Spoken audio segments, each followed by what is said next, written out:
G'day YouTube. So alongside our Nemesis Scrambler build, we're going to be doing a 2006 1200 Sportster. Now this adventure bike that we're going to build is a personal project that I'm going to ride on a trip that we're doing.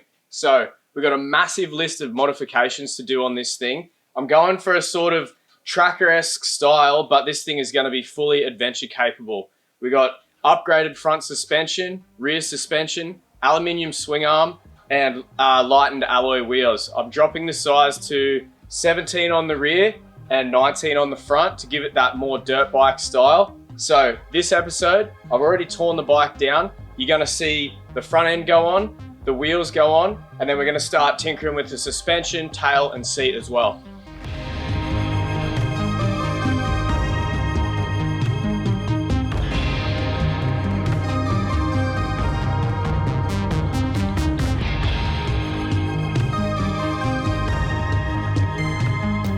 So I just heated up this bottom triple clamp. This is off a Triumph Tiger 1200, the front end that we'll be using on the Sporty. So I heated up the bottom triple clamp. I had to extend the original Sportster head stem to make it long enough to suit the Triumph forks. So I finished doing that, welded the extension in, and then I've had to heat the triple clamp up and sort of press fit it onto the head stem, bolt it down so we can get ready to put the front end on.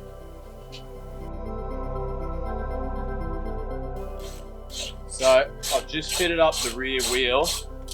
I've got a 17 by 5.5 alloy rim on the back and a 19 by 3 rim on the front. So I laced those up a couple of weeks ago.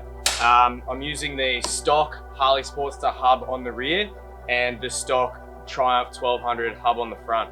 So I'm just ripping these rear shocks off to put some placeholders. So eventually I'm gonna have some K-Tech Razor shock absorbers on here. I think I'm probably gonna run a 13.5 inch.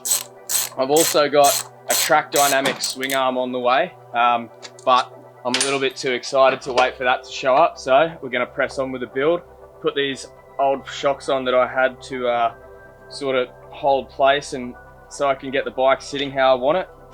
And then we'll start fitting the front end and tail.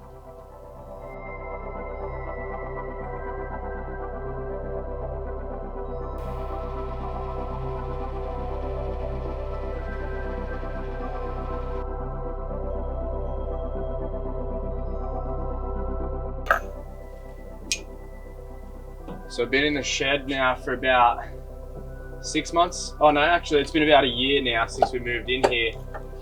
The first thing that I did when I got this shed, I moved out of my 5x5 home garage, was go and buy myself a lathe because I always wanted one and they're super handy for doing just about anything.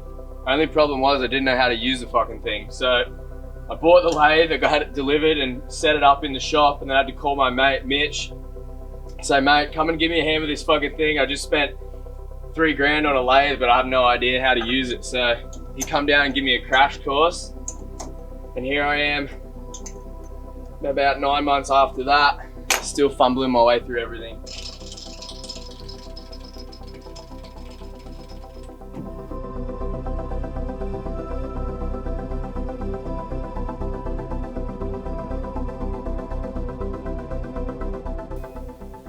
So I've just finished making up the spaces to fit the Triumph triple clamps.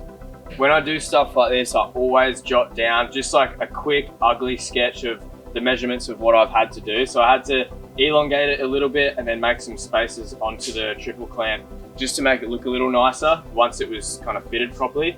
So this kind of stuff, if I ever have to do one again, or if something fucks up and I have to come back and remake it, there's no way I'm gonna remember it. So I'll always just write it down, just some quick details and something that you can come back and reference later. Makes a world of difference if you ever have to check on it.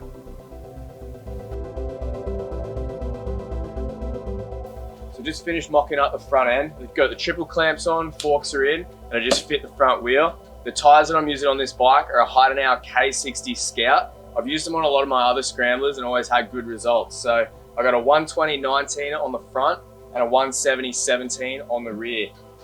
You can kind of see from this angle why I've had to adjust the head stem. So the usable area on these Triumph forks are a lot wider than the original Harley Sportster head stem. So I've extended the head stem, made the spacers, bolted it up.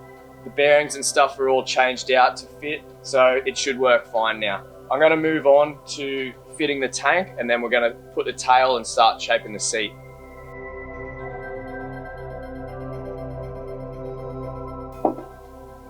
So I'm about to chuck the tail on. I got a little bit excited before we were scheduled to film this thing, so I've already gone through and done the mounts. With the seat height, I kind of lifted this up here, and when I pop the fiberglass tail on, it leaves me a bit of room. The plan is to box this in at the back here, as well as on top, and have the seat lift up so I can have some storage here. Like I said earlier, we're kind of going on a big trip with these bikes, and I want to be able to chuck some tools or whatever else I may need to store under the seat. So the idea behind lifting that up gives me a bit of height between my ass and the pegs, as well as giving me a bit of storage under the seat.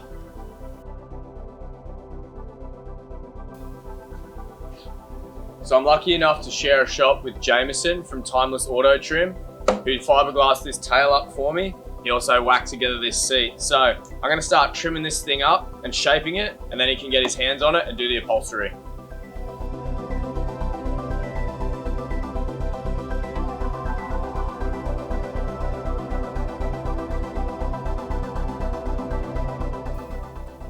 So I finished shaping this seat up. I got about 40 mil of foam right through my seating area.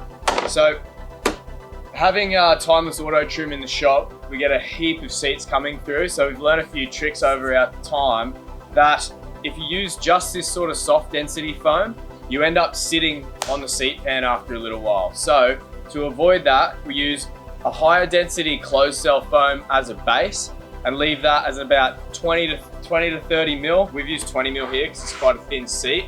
And then a softer density on top. So this gives you your initial seating comfort, and then the bottom layer, make sure you're never sitting on the bones of your ass.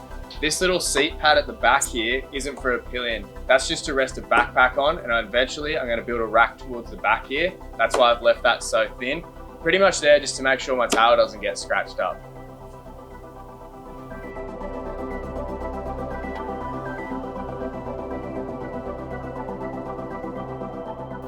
All right, that's F1 on the sporty build, done and dusted. We covered a lot of ground today because before we filmed, I actually had a chance to start to get a lot of this work done. So as it sits right now, we have the basic silhouette of the bike. From here, I've got to build the lights in. We've got some great steady lighting coming onto the front of this bike. I've got to box in that tail section and finish that up nicely. I'm also going to build a frame under the tail to support a bag rack that's going to drop on top. So make sure you hit the like button and subscribe to our channel to see where this build goes for the rest of the episodes.